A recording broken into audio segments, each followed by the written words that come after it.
ये बिहार के लिए और सीमांचल के लिए बड़ी खुशी की बात है कि इस वक्त बिहार में दलितों की, कमजोरों की, शोषितों की, पीड़ितों की और अकलियतों की एक कमाना आवाज जनाब बैरिस्टर असदुद्दीन अवैसी साहब 4 रोजा दौरे पर आए हैं।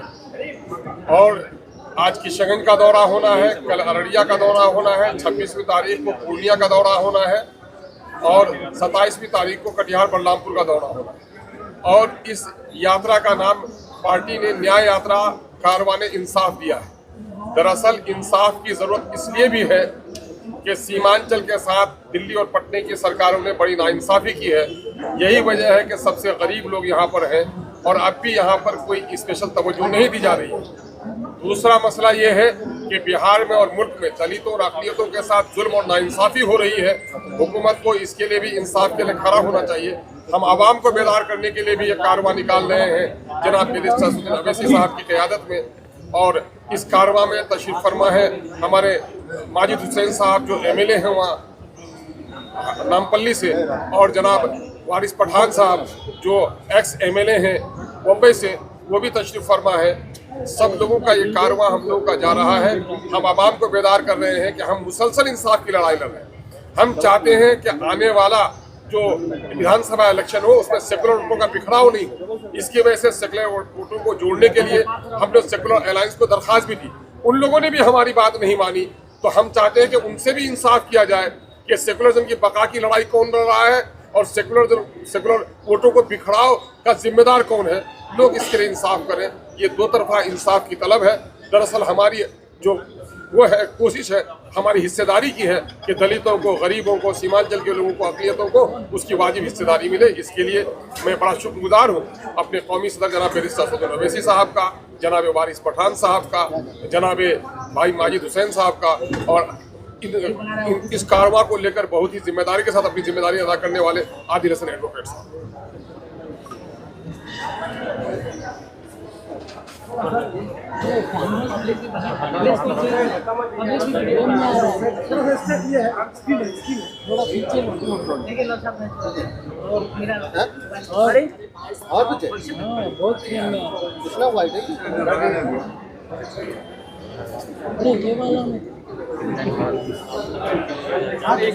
आपको कुछ पूछना तो पूछ लीजिए। सर, डुगडुगी बजा करके लेटर लिख करके आप लोगों के द्वारा गठबंधन में शामिल करने की मांग की गई, बावजूद इसके कोई जवाब नहीं आया, क्या कहेंगे? सर क्या अरे भैया आप लोग खामोश रहिए ना भाई, एक शांत रहिए ना आप लोग।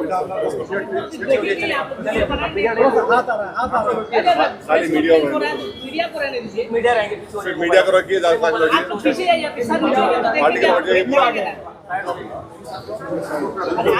देखिए अख्तरुल ईमान साहब ने खत लिखा है, फिर अख्तरुल ईमान साहब ने यहाँ के लीडर ऑफ अपोजिशन को लेटर लिखा है। मीडिया के ज़रिए हमने इस बात को कहा है कि MIM पार्टी अलायंस के लिए तैयार है। और फिर अख्तरुल ईमान साहब ने अपने आखिरी ख़त में ये भी कहा है कि हमको आप 6 सीट दे दीजिए। अब ये उनको फैसला करना है। ये नहीं करेंगे तो बिहार की जनता ये देख लेगी कि कौन बीजेपी को कामयाब कराना चाहता है या कौन बीजेपी को रोकना चाहता है। तो अब ये फैसला बिहार की आवाम पर है।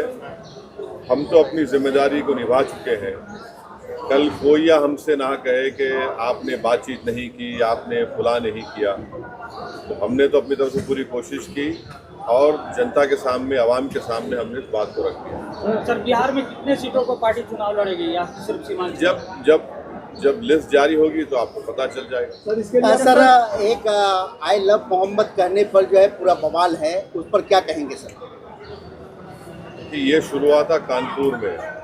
वहाँ के शायद ADGP एडिशनल DGP ने कहा कि कोई नया पोस्टर नहीं लगा सकते। तो उसके बाद हमने सोशल मीडिया पर कहा कि हम इस बात को मानते हैं कि मोहम्मद सल्लल्लाहु अलैहि वसल्लम से हम मोहब्बत करते हैं। हर मुसलमान मोहम्मद सल्लल्लाहु अलैहि वसल्लम से मोहब्बत करता है, इसलिए कि उसके ईमान का हिस्सा है। अगर हम मुसलमान हैं और अगर हम अल्लाह को जानते हैं तो वो मोहम्मद सल्लल्लाहु अलैहि वसल्लम ने हमको सिखाया है कि अल्लाह है जो ज़मीन और आसमान का खालिक है, तुम इसकी इबादत करो, किसी और की मत करो। हमको उन्होंने बताया है कि तुम्हारा ईमान उस वक्त तक मुकम्मल नहीं हो सकता जब तक कि तुम मोहम्मद सल्लल्लाहु अलैहि वसल्लम को अपनी दुनिया की हर चीज़ ज़्यादा नहीं चाहोगे। ये तुम्हारा ईमान का हिस्सा है। और आर्टिकल 25 में फ्रीडम ऑफ रिलीजन है, तो संविधान में फंडामेंटल राइट है, इसको आप कैसा छीन सकेंगे किसी से। और ये क्या बात है कि नया पोस्टर कैसा लगाए जो यूपी में, क्या गलत है एकदम। सर गठबंधन को लेकर अभी तो जो नहीं कुछ पूछो। सर तेजस्वी यादव का कहना है कि युवाओं को इस बार रोजगार मिलेगा, सिर्फ उसके पास डिग्री होना चाहिए। उसके बाद डिग्री होनी चाहिए, यानी हर सर्टिफिकेट वाले को रोजगार देंगे। पहले ये बता दीजिए कि बिहार में ड्रॉप आउट रेट कितना है स्कूल का, ये बता दीजिए कि कितने लोग ग्रेजुएट होते हैं, इसके ऊपर आप फैसला करिए। डिग्री होना चाहिए तो फिर बहुत सरकारों का रिकॉर्ड भी तो सामने आएगा ना कि उन्होंने कितने स्कूल खुलवाए, कितने कॉलेजेस खुलवाए, कितने काम करवाए। कहीं नहीं जा रहे हैं, आप हमारे कहीं नहीं भाग रहे हैं, आराम से बैठे। सर यहाँ इस मतलब ये रैली निकाले हैं, उसका नाम इंसाफ भी रखे हैं। यहाँ शेरशाबादी की आबादी 3.5 लाख से ज्यादा है इस लोकसभा में, तो क्या शेरशाबादी को भी टिकट मिलने का कोई संभावना? बिल्कुल इंशाल्लाह जरूर। सर तेजस्वी यादव ने जो कहा है मीडिया में प्रेस कॉन्फ्रेंस के जरिए कि उन्हें भी हैदराबाद में सीट चाहिए आपसे, तभी वो गठबंधन के लिए तैयार है। भैया आप तो इंडिया अलायंस का हिस्सा है, कांग्रेस आपके साथ है, कांग्रेस की सरकार तेलंगाना में, आप आ जाइए ना, आके उनसे सीट ले लीजिए और यादव वोट लेकर जाइए, हमको कोई तकलीफ नहीं है, आप बिल्कुल आइए। सर कांग्रेस CWC का आज बैठक कर रही है, अपना ताकत प्रदर्शन कर रही है। आरजेडी को दिखा रहा है अपना ताकत। आज बैठक हो रहा है पटना में। हम अपनी ताकत दिखाने के लिए आज न्याय यात्रा शुरू कर रहे हैं, तो उनका उनसे पूछिए। सर महागठबंधन में शामिल होने के लिए महागठबंधन में शामिल होने के लिए केवल राजद का दरवाजा क्यों? और भी तो पार्टियां हैं महागठबंधन में। नहीं, लीड तो वही कर रहे हैं ना, राजद ही तो लीड कर रही है, उनके साथ दूसरी पार्टियां हैं। नहीं भाई ऐसा तो नहीं था, तो आपका नारा 4 के बदले 40, इसको लेकर राजद को चेतावनी तो नहीं है? अब देखिए एक बात सुनिए, अगर आप एक बीज बोते हैं और उस बीज को ज़मीन में ताकतवर बनाने के लिए पूरे लोग अपना खून पसीना बहाते हैं और जब फसल निकल कर आती है तो आप फसल को लेकर चले जाते हैं, भाग जाते हैं, आपको तकलीफ होगी नहीं होगी? तो हम अभी भी बीज बो चुके हैं और फसल अब के बाद जब निकलेगी यहाँ की जनता के पास ही होगी, कोई लेकर नहीं भागेगा। चौथी फ्रंट के बाद अब आरके सिंह भी उसी राह पर चल रहे हैं। क्या प्रशांत किशोर के बाद आरके सिंह भी अभी पूर्व केंद्रीय मंत्री है, वो आरोप लगा रहे हैं ये जदयू पर, अशोक चौधरी पर, जो 200 करोड़ कहाँ से आया। तो कहीं ना कहीं सर ये गठबंधन रहना सर नहीं पड़ा, गठबंधन के खिलाफ ही आप कर रहे हैं। नहीं, अगर आरोप लगाए तो उनको बताना चाहिए। सर 2020 के चुनाव में एमआईएम अपने बदौलत 5 विधानसभा की सीट जीतने में कामयाब हुई। क्या 2025 में एमआईएम इतनी कमजोर हो गई कि बार बार राजद के ऑफिस में, कभी उनके घर के पास ढोल बजाते हुए आपके प्रदेश अध्यक्ष पहुँचते हैं? ऐसा है ना, देखिए आप लोगों को हर चीज़ आपको ब्लैक एंड वाइट नज़र आती है, तो सियासत ब्लैक एंड वाइट नहीं होता। सर मजलिस पार्टी की और किस पार्टी से गठबंधन की बात चल रही है? वो अख्तर भाई बताएंगे आने वाले। सर कांग्रेस के पूर्व अध्यक्ष अखिलेश जी वो आप पर बार बार कांग्रेस के पूर्व अध्यक्ष बिहार के, वो बार बार आपको कॉम्युनल नेता बता रहे हैं और गठबंधन से सीधे तौर पर इनकार कर रहे हैं। बीजेपी उनको उनसे पूछिए कि 2008 में जब न्यूक्लियर डील हो रही थी, पार्लियामेंट में नो कॉन्फिडेंस मोशन जब लाया गया था, तो किसने खड़े होकर उस मनमोहन सिंह की सरकार को साथ दिया था?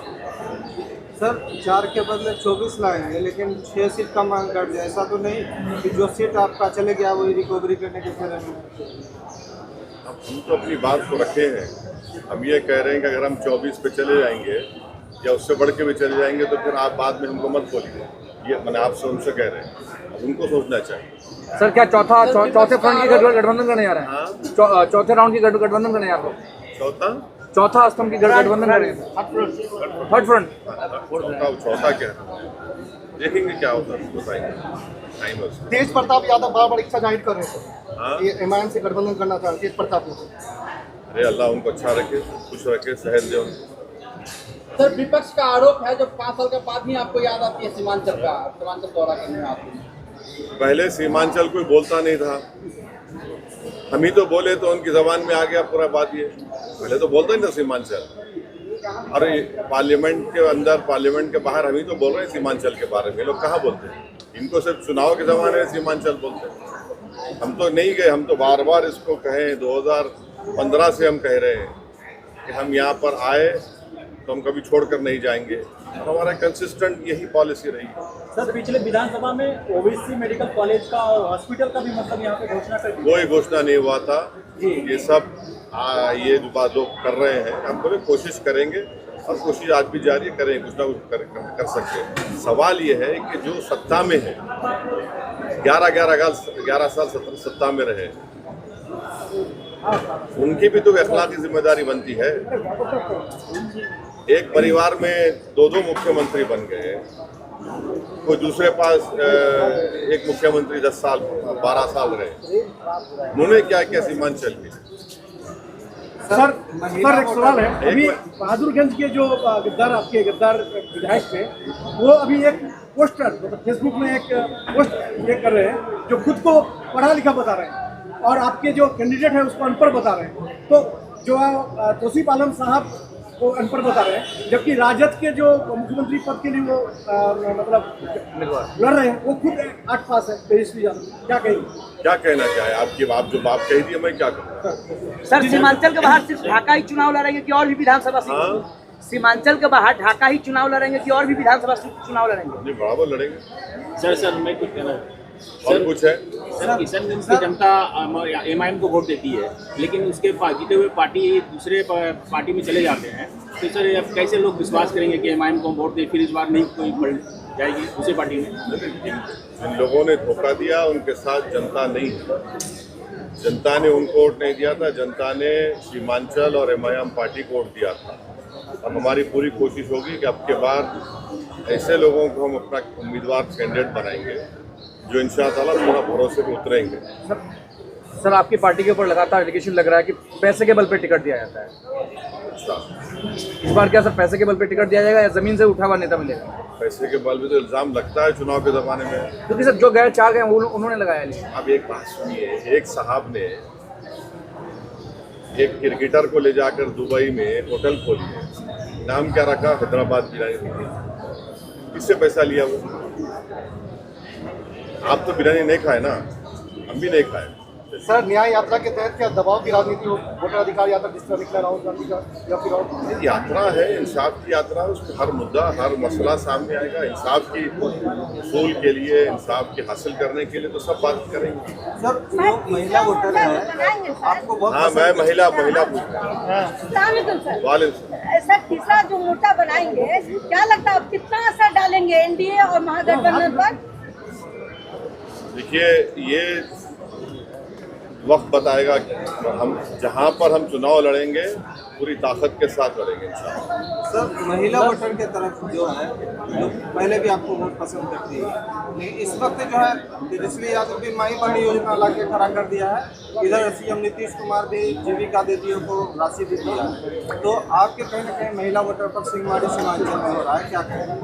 कुछ नहीं होगा इंशाअल्लाह, हमारी इज्जतदार माँ और मैंने हमारे साथ थी और इंशाल्लाह हमेशा हमारे साथ सबको ऐसा नहीं। सर एक बार तेजस्वी को किशनगंज के जमीन से क्या संदेश देना चाहेंगे? संदेश देना था हम बोल चुके आपके साथ। ठीक और हो गया, चलिए।